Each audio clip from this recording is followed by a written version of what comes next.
ಆತ್ಮೀಯ ಸ್ನೇಹಿತರೆ, ತಮಗೆಲ್ಲ ಅಥರ್ವ ಯೂಟ್ಯೂಬ್ ಚಾನಲ್ಗೆ ಸ್ವಾಗತ. ಸ್ನೇಹಿತರೆ, ಯಾರಾದರೂ ಮೊದಲ ಬಾರಿಗೆ ನಮ್ಮ ಯೂಟ್ಯೂಬ್ ಚಾನಲ್ಗೆ ಭೇಟಿ ನೀಡ್ತಾ ಇದ್ದರೆ ಸಬ್ಸ್ಕ್ರೈಬ್ ಮಾಡ್ಕೊಳ್ಳೋದನ್ನು ಮರಿಬೇಡಿ ಸ್ನೇಹಿತರೆ. ನಾನು ಈ ಹಿಂದೆಯೇ ನಿಮಗೆಲ್ಲ ವಿಡಿಯೋಗಳಲ್ಲಿ ಅಪ್ಲೋಡ್ ಮಾಡಿದ್ದೆ. ಸೊ ಏನಂತಂದರೆ, ಕರ್ನಾಟಕ ವಸತಿ ಶಿಕ್ಷಣ ಸಂಸ್ಥೆಯಲ್ಲಿ ಖಾಲಿ ಇರತಕ್ಕಂತಹ ಹುದ್ದೆಗಳ ಭರ್ತಿಗಾಗಿ KEAಗೆ ಪ್ರಸ್ತಾವನೆ ಹೋಗಿದೆ. ಆಲ್ಮೋಸ್ಟ್ ಈ ಮಂತ್ ಎಂಡ್ ಅಷ್ಟರಲ್ಲಿ ನೋಟಿಫಿಕೇಶನ್ ಆಗ್ತದೆ ಅಂತೇಳಿ ನಾನು ಆಲ್ರೆಡಿ ಅಪ್ಡೇಟ್ ಕೊಟ್ಟಿದ್ದೆ.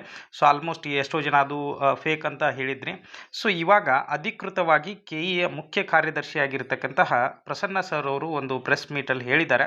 ಕರ್ನಾಟಕ ವಸತಿ ಶಿಕ್ಷಣ ಸಂಸ್ಥೆಗಳಲ್ಲಿ ಖಾಲಿ ಇರತಕ್ಕಂತಹ 800 ಹುದ್ದೆಗಳನ್ನು ಭರ್ತಿ ಮಾಡೋದಕ್ಕೆ ಸ್ನೇಹಿತರೆ, ಸೊ ಆಲ್ಮೋಸ್ಟ್ ಜೂನ್ 15 ಒಳಗಾಗಿ ಬರುವಂಥ, ಅಂದರೆ ಇದೇ ತಿಂಗಳು 20ರಂದು ಅಧಿಸೂಚನೆಯನ್ನು ಹೊರಡಿಸುತ್ತೇವೆ.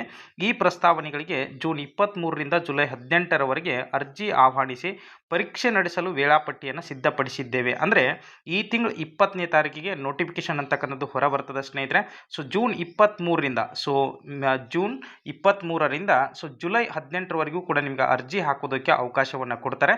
ಸೊ ಅದೇ ರೀತಿ ಆಲ್ರೆಡಿ ಅವರು ಪರೀಕ್ಷಾ ದಿನಾಂಕವನ್ನು ಕೂಡ ಸಿದ್ಧಪಡಿಸಿಕೊಂಡೇ ಇಟ್ಕೊಂಡಿದ್ದಾರೆ ಸ್ನೇಹಿತರೆ. ಯಾಕಂದರೆ ಈ ಪೊಲೀಸ್ ನೇಮಕಾತಿ ಇದೇನಿವಾಗ 4,000 ಪೊಲೀಸ್ ನೇಮಕಾತಿಯನ್ನು ಕರೆದಿದ್ದಾರಲ್ಲ, ಅದರ ಪರೀಕ್ಷೆ ಆದ ನಂತರ ನಡೆಸ್ತಕ್ಕಂಥ ಪರೀಕ್ಷೆ ಯಾವುದು ಅಂತಂದರೆ ಕರ್ನಾಟಕ ವಸತಿ ಶಿಕ್ಷಣ ಸಂಸ್ಥೆಗಳ ಒಂದು ಪರೀಕ್ಷೆ ಆಗಿರ್ತದೆ. ಸೊ ಹಾಗಾಗಿ ಯಾರೆಲ್ಲ ಈ ಪರೀಕ್ಷೆಗೆ ಅರ್ಹತೆಯನ್ನು ಪಡ್ಕೊಳ್ತೀರಿ ಅಂಥವರೆಲ್ಲ ನೀವು ಓದೋದಕ್ಕೆ ಆಲ್ರೆಡಿ ಆರಂಭಿಸಿರ್ತೀರಿ. ಸೊ ಇನ್ನೂ ಕೂಡ ನಿಮ್ಮ ಓದನ್ನು ಚುರುಕುಗೊಳಿಸ್ತಾ ಹೋಗ್ರಿ ಸ್ನೇಹಿತರೆ. 800 ಪೋಸ್ಟ್ಗಳು ಇಲ್ಲಿರ್ತಕ್ಕಂಥದ್ದು.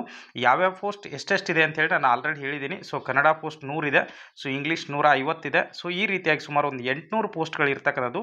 ಟೋಟಲಿ 962 ಗ್ರೂಪ್ ಸಿ ಹುದ್ದೆಗಳಿಗೆ ನೇಮಕಾತಿ ವೇಳಾಪಟ್ಟಿ ಸಿದ್ಧಪಡಿಸಿದ್ದೇವೆ ಅಂಥೇಳಿ ಅವ್ರು ಹೇಳ್ತಾ ಇದ್ದಾರೆ.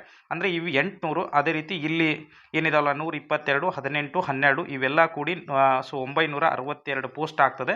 ಸೊ ಇದು ಗ್ರೂಪ್ ಸಿ ಎಲ್ಲಿ ಬರ್ತದೆ ಸ್ನೇಹಿತರೆ. ಅದೇ ರೀತಿ ಪೊಲೀಸ್ ಕಾನ್ಸ್ಟೇಬಲ್ ಏನು DAR ಅಂತಕ್ಕಂಥ ಪೊಲೀಸ್ ನೇಮಕಾತಿ ಬರ್ತದಲ್ಲ, ಸೊ ಅದಕ್ಕೂ ಕೂಡ ಅವರು ಆಲ್ರೆಡಿ ಒಂದು ಟೈಮ್ ಟೇಬಲನ್ನು ಫಿಕ್ಸ್ ಮಾಡ್ಕೊಂಡಿದ್ದಾರೆ. ಓಕೆನಾ. ಸೊ ಇದು ಅಧಿಕೃತವಾದಂತಹ ಮಾಹಿತಿಯಾಗಿರ್ತದೆ. ಸೊ ಎಲ್ರಿಗೂ ಕೂಡ ಧನ್ಯವಾದಗಳು ಸ್ನೇಹಿತರೆ.